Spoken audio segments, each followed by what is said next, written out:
भगवत गीता से पूछोगे परमेश्वर कौन है तो जवाब मिलेगा कि श्री कृष्ण ही परमेश्वर है। और वहाँ आपको संत सूरदास जी, मीराबाई जैसे महान संत मिलेंगे जिन्होंने कृष्ण भक्ति में उस परम तत्व को प्राप्त कर लिया। आप शिव पुराण से पूछोगे कि परमेश्वर कौन है तो जवाब मिलेगा कि शिव ही परम तत्व है। और वहाँ आपको ऋषि मार्कंडेय जैसे महान ऋषि योगी ज्ञानी मिलेंगे जो कि परम शिव भक्त हैं। कुरान कहती है कि खुदा सबसे बड़ा है। और वहाँ आपको फरीद जी जैसे महान सूफी संत मिलेंगे जिन्होंने अल्लाह अल्लाह की धुन से उस परम तत्व को प्राप्त कर लिया। और गुरबानी भी आपको एक ओंकार का उपदेश देती है। तो सवाल है कि इनमें से सही कौन है और गलत कौन है।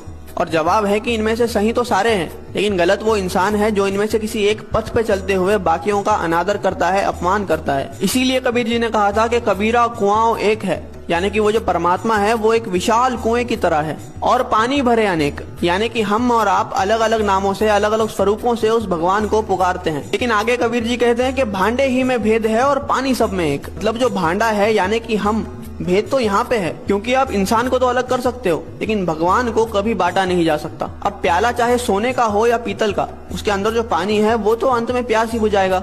लेकिन अगर हम इस बात पे लड़ने लग जाए कि किसका प्याला ज्यादा बेहतर है तो ना हम पानी पी पाएंगे और ना ही अपनी प्यास बुझा पाएंगे। जैसे दुनिया में हर जगह पे अलग अलग भोजन खाया जाता है, लेकिन हम कभी भी किसी और से जाकर इस बात पे तो नहीं लड़ते कि आप हमारी तरह भोजन क्यों नहीं करते, क्योंकि हमें पता है कि चाहे भोजन अलग अलग है लेकिन उसकी भूख और हमारी भूख एक जैसी है।